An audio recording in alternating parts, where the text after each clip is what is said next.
안녕하십니까. 파생왕 송 대표입니다. 2026년도 1월 26일 월요일 시간 오후 4시 3분 지나고 있습니다. 어떻게 주말 잘 보내셨습니까?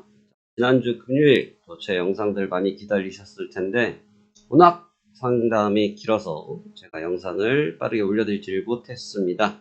그래서 오늘 최대한 매매를 좀 빨리 끝냈고요. 매매를 끝내고 여러분들께 시장 소식을 전해드리기 위해서 다시 돌아왔습니다. 같이 한번 시장 잘 살펴보시고요. 우리 시장 대응하는 이야기들 같이 이야기 나눠보도록 하겠습니다.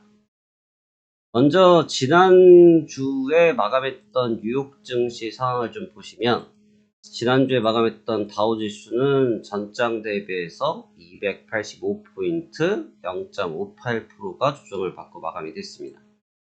제가 기준점을 제시해드린 위치 구간부터 시작해서 계속해서 하방 압력을 받고 있는데 직전 거래일까지 해서 조정을 받았던 부분들을 모두 다 만회를 시켰지만 결국은 다시금 방향성이 턴 어라운드 되어지면서 하락전환되는 모습을 보여주고 있는데 일단 어느 정도의 고가 마킹을 하고 있는 과정으로 보여집니다. 특히나 이 동작을 좀 잘 보시는 게 좋을 것 같은데 큰 거래량을 떨어뜨리고 흐름을 꺾은 뒤에 작은 거래량을 기반으로 해서 반등을 줬지만 재차 꺾이면서 다시 거래량 증액, 이런 형태는 전형적으로 나타나는 차익 신호에서 나타나는 요소입니다. 그러니까 이런 차익성 요소가 나타난다는 것은 기조적인 매도가 좀 있다는 뜻인데 그나마 이제 좌측에서 올라왔던 강한 기본적인 트렌드 구간이 강력하기 때문에 시장이 소화를 하고 넘어가고 있지만 이 부분은 지속되기에는 좀 어려운 환경이 만들어지고 있지 않느냐라고 좀 볼 수 있는 대목이 되겠지만 그렇다고 해서 이러한 대규모의 추세가 단숨에 깨질 분위기는 아직 감지되지 않고 있다고 보여집니다. 그런데 이제 시장에서 좀 주목해야 될 내용들을 좀 설명을 드리고 싶은데 지금 주목해야 될 내용은 뭐냐면 자, 시장의 순서를 생각을 해볼게요. 시장의 순서를 생각을 해보면 자, 첫 번째로 트럼프 대통령이 중동 쪽을 한번 때렸죠. 베네수엘라를 한번 때렸어요. 그 다음에 트럼프 대통령 무엇을 하셨느냐라고 하면 다시금 관세를 들고 나오셨죠. 관세를 들고 나와서 그린란드라는 곳을 때리기 시작했고 그러면서 이제 EU 쪽과 대대적인 전투를 벌이기 위해서 액션을 한다는 부분 때문에 시장이 충격을 받고 조정을 받았죠. 그런데 이제 워낙 EU 쪽에서 대규모의 움직임을 보여지고 국채 시장에서의 반응이 나타나니까 트럼프 대통령이 한 발 빼면서 합의가 잘 되고 있다라는 말로 무말해서 시장을 되돌려 세웠죠. 그러면서 낙폭을 받았던 부분들을 모두 말아 올렸고 원점을 시켜줬는데 제가 그러면서 앞선 영상에서 말씀드렸던 내용이 있죠. 어떤 말씀드렸습니까? 트럼프 대통령이 이렇게 하시고 나서 어떤 일이 생긴다고 그랬어요.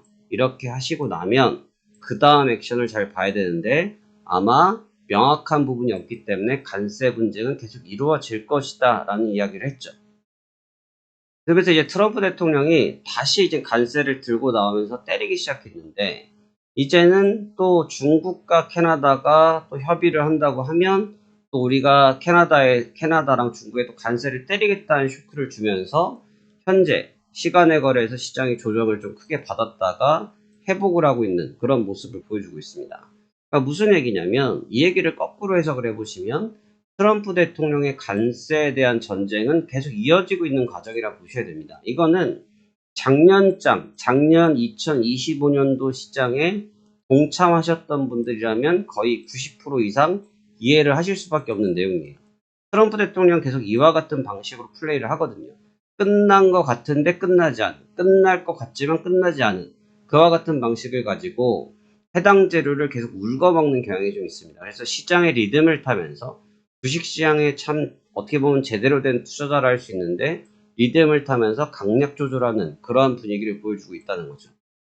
그래서 지난주에는 그 모습으로 온전하게 회복하지 못하고 약세 기조 속에서 마감이 됐습니다. 그러니까 그린란드에 대한 긴장 완화라는 표현을 썼지만 사실 완화가 됐다라고 볼 수는 없다. 이렇게 보는 것이 좋아 보이고 그 다음에 이 H200에 대한 측면도 역시 마찬가지로 계속 시장에서 말이 왔다 갔다 바뀌죠. 엔비디아에서 전액 다 성금 요청을 했다라든지 또 중국에서 보안 검토를 다시 하고 있다든지 이러한 내용들을 주면서 시장의 등락을 거듭하고 있는 상태입니다. 결국은 끝나지 않은 내용들이 이어지고 있더라라고 이해를 하시면 될 것 같습니다. 오늘 이제 국내 증시는 이제 어느 정도의 트리거에 중요한 또 오늘 마킹을 하면서 장세가 마감이 됐는데 코스피 증시는 전장 대비해서 0.81% 40포인트가 조정을 받은 4,949포인트에서 조정 마감했습니다. 5,000포인트를 3일째 마킹하고 있지만 결과적으로 5,000포인트를 달성하지 못하고 있는 상황을 보여주고 있고요. 반복적으로 심리적 고가를 인식한 다음에 나타나는 차익 실현의 매물들을 쉽사리 소진하지 못하는 모습을 보여주고 있습니다. 외국인 역시 환율이 다소 진정되고 있다 보니까 공격적인 움직임을 보여주고 있지 않지만 기관 쪽에서도 차익성 매물을 내보내고 있다는 측면들이 증시의 상승을 좀 저하하고 있는데 여기에서 중요한 컷포인트 코스닥이 오늘 날랐어요. 코스닥이 전장 대비해서 70포인트 7.09% 사이드카 걸렸는데 이게 좀 의미가 있습니다. 왜 이게 의미가 있냐면 자금의 선순환이죠. 거래량을 보시면 너무나 단정적으로 표현이 비교가 되는데 자, 코스피 거래량과 코스닥 거래량을 같이 비교해서 보시자고요. 자, 보시면 어떻습니까? 일봉상 거래량을 보시면 거래량이 코스피에서 코스닥으로 넘어가고 있는 게 보이시죠? 거래량이 떨어지면서 코스피로 집중되고 있는 모습 보이죠? 결국은 여기에 있는 자금들이 1차적인 목표 달성한 이후에 2차적인 목표지로 자금들이 이동하고 있는 과정을 보여주고 있는데 이것은 포모 현상에 의해서 따라오지 못하셨던 투자들도 마찬가지고 그동안 기다렸던 투자들도 마찬가지고 대기 자금들이 빠르게 시장에 동참하는 모습을 보여주고 있습니다.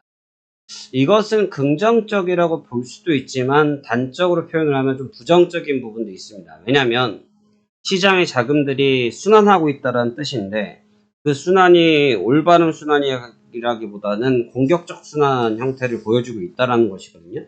그러니까 이러한 공격적인 순환 형태를 보일 때는 결국 현재 펌핑하고 있는 자금들 현재 이 자금들이 멈추는 시점이 왔을 때 증시는 너무나 힘없이 꼴보기 싫게 무너질 수가 있다는 측면 때문에 이 흐름은 지난 시간에 코스피 5,000포인트를 찍으면서 단기적인 신고가 시그널을 줬던 거와 비슷한 느낌의 형태를 보여줬구나라고 이해하셔도 무방할 것 같습니다.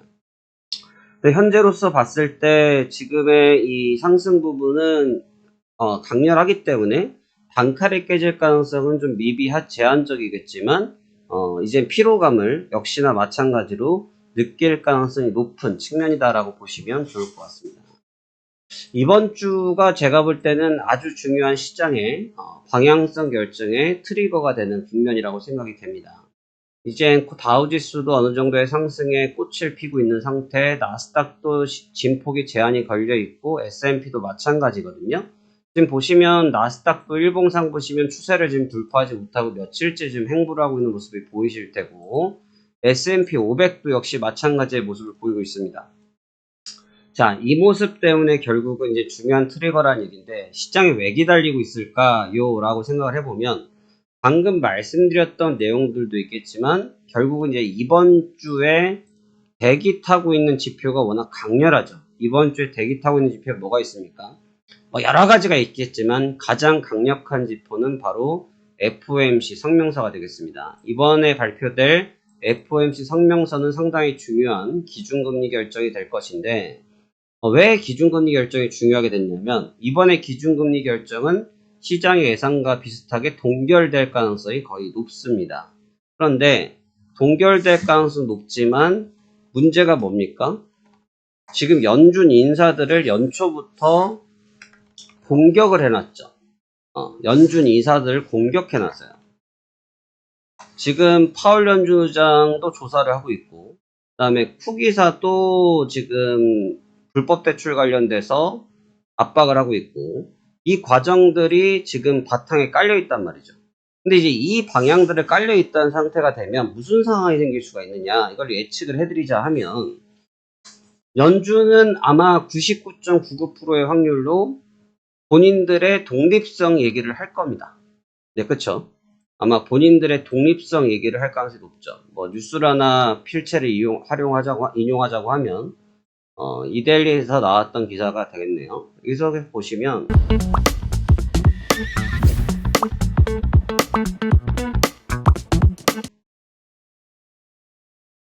차기 의장에 관련된 부분들, 그 다음에 연준에 대해서의 연준 자체에 대한 독립성을 얘기를 할 건데, 최근에 쿠기사를 압박하고 있는 것들, 파월 연준 의장을 압박하고 있는 부분들 때문에 다소 시장이 기대했던 코멘트보다 이러한 정치적 발언들이 충돌이 될 가능성이 높죠. 그러니까 지금 시장은 잡음을 싫어할 수밖에 없습니다. 지금 보십시오.